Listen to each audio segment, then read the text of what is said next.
Bonjour à toutes, bonjour à tous. Nous sommes très heureux de vous retrouver aujourd'hui dans ce lieu magnifique, la Grande Pagode du Bois de Vincennes pour le Vesak, la fête la plus importante de l'année pour les bouddhistes du monde entier.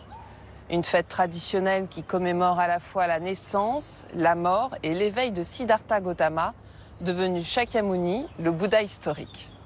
C'est au mois de mai, et notamment à la pleine lune de mai, que se déroule cette célébration.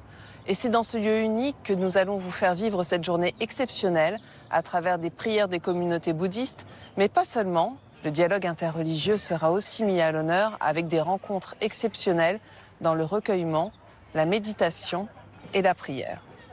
Bon Vesak à toutes et à tous.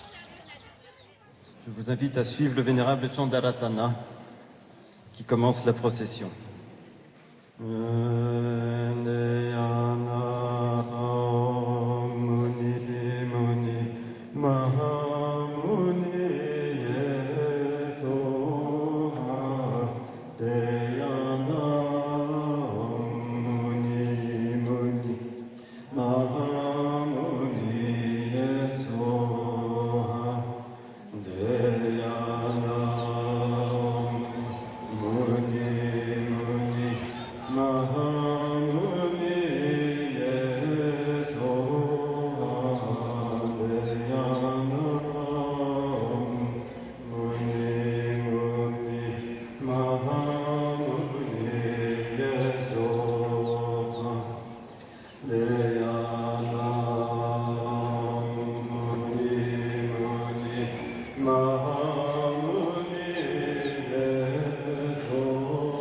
Tous les bouddhistes ensemble célèbrent cette cérémonie aujourd'hui à la pagode de Bois de Vincennes.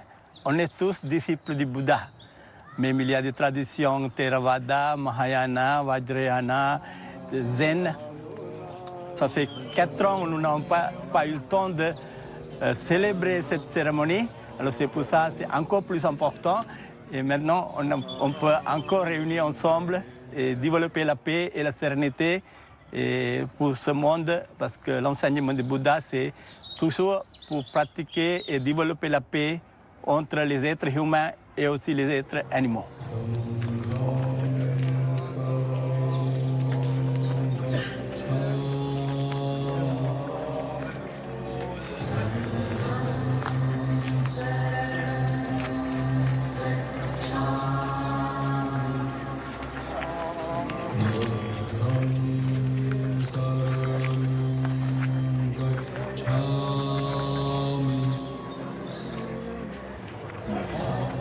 Ce lieu est hors norme et atypique dans Paris. C'est l'un des vestiges de l'exposition coloniale de 1931. C'était le pavillon du Cameroun. Et aujourd'hui, c'est le siège de l'Union bouddhiste de France, mais c'est surtout le lieu pour toutes les communautés bouddhistes, pas uniquement d'Asie du Sud-Est, mais vraiment bouddhistes, de pouvoir se réunir, célébrer ensemble les rituels propres à chacune des traditions bouddhistes présentes sur notre territoire.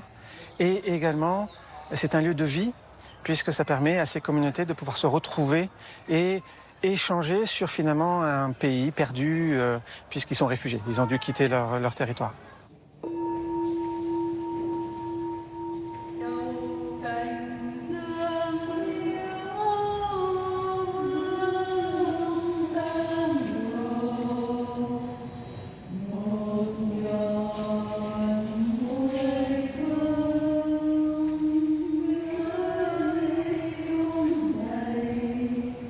Aujourd'hui, toutes les traditions religieuses bouddhistes sont représentées et donc il est important pour le Zen Soto japonais d'être là aussi avec tous les autres.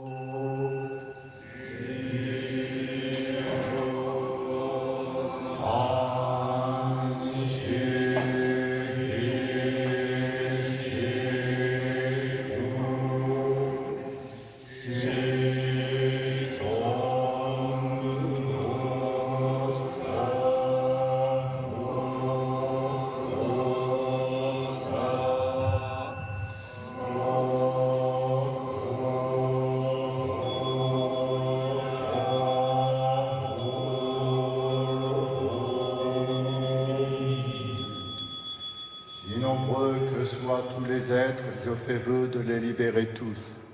Why I came here? Because I want to share Pourquoi je suis venu ici? the festival Parce que je veux partager le Vesak together avec ceux qui sont présents who pour prier, come here célébrer Bouddha. to pray, to celebrate Buddha, so that we Et cela nous permet be able to d'acquérir une nouvelle énergie, again une énergie pure energy pour vivre or comme un Bouddha. pure energy to live like Buddha. I have worked J'ai attendu de nombreuses années pour un dialogue interreligieux parce que les religions doivent tendre vers l'idéal d'un monde en paix.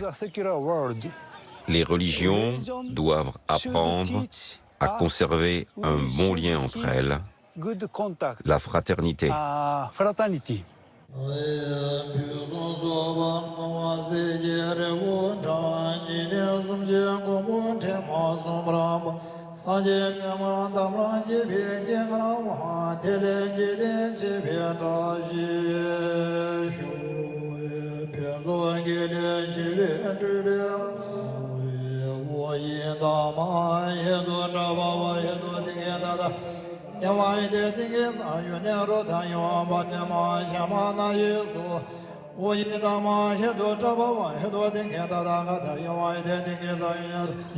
답에 계시모도와 드링 완서 산제 좀 된데 C'était important pour moi de venir aujourd'hui parce que c'est un jour où sont réunis trois grands anniversaires de la vie du Bouddha, sa naissance, son éveil et son parinirvana ou son décès.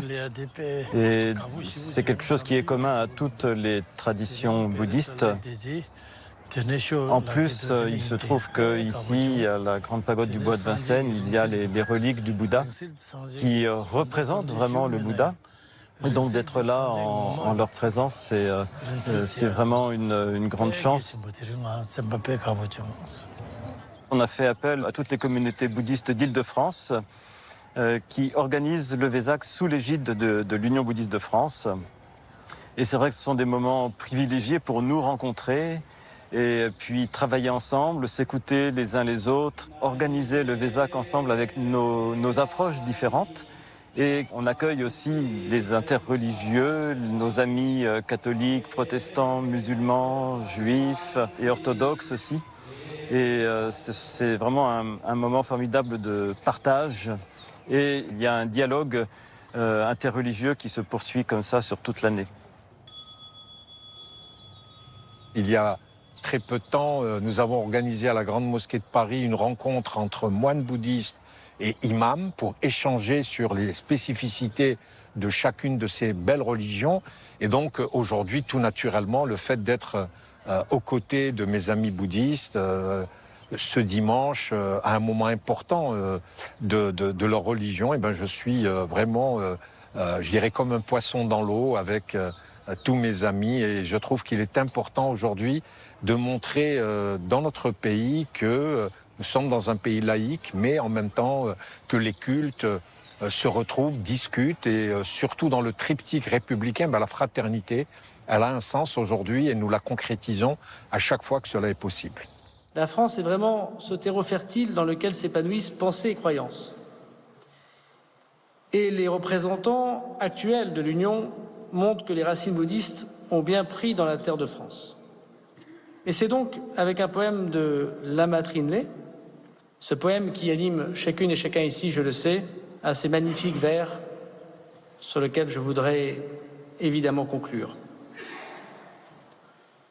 Le cœur tranquille, sans distraction, l'esprit clair et vide, sans prétention, dans l'infinité de la respiration, tout concorde à la perfection.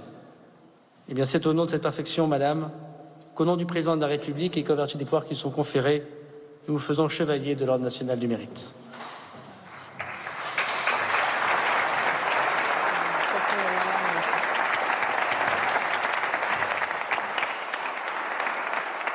Si je regarde le parcours que j'ai eu avec l'Union bouddhiste de France depuis 23 ans, la présence des sagesses de l'Asie et les courants spirituels qui se trouvent déjà en Occident.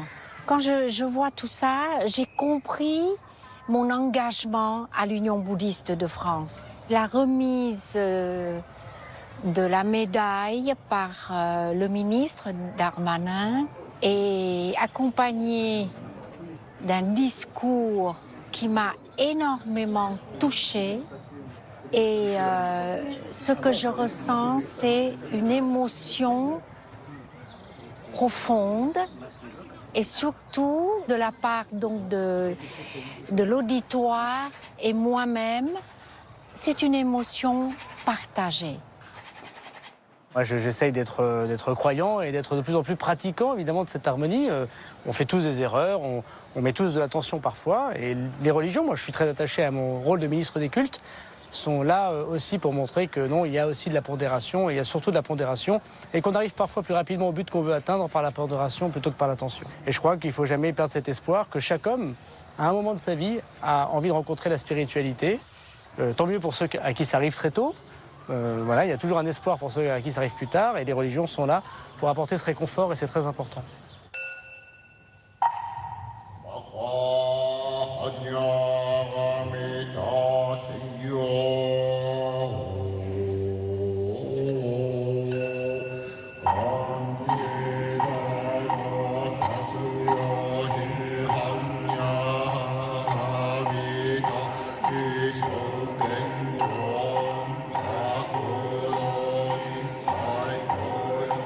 À la fin de cette journée, il y a beaucoup de joie. On traverse une période compliquée, tendue, avec beaucoup de colère, on le sent. Et là, assez étonnamment, les gens sont paisibles, sont tranquilles, sont, je n'oserais pas dire zen, mais sont vraiment apaisés. Aujourd'hui, en ce lieu, à cette occasion de la fête du Vesak, que toutes les traditions religieuses soient représentées, au sein du bouddhisme bien sûr, mais toutes les traditions religieuses présentes sur le territoire. C'est un signe fort, c'est un signe, je pense, très important pour dire que oui, on peut traverser des moments compliqués, mais on peut aussi s'entendre, on peut aussi partager des choses, et on a tellement de choses en commun.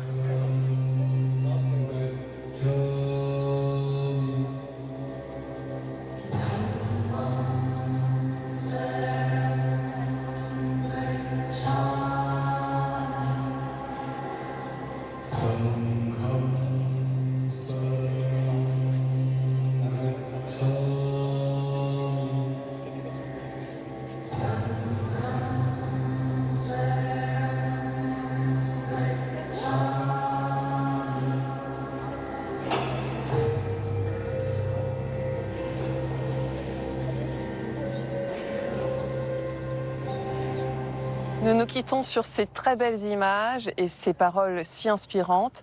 Nous vous souhaitons à nouveau un très très bon Vesak. Vous pourrez retrouver cette émission sur le site france.tv.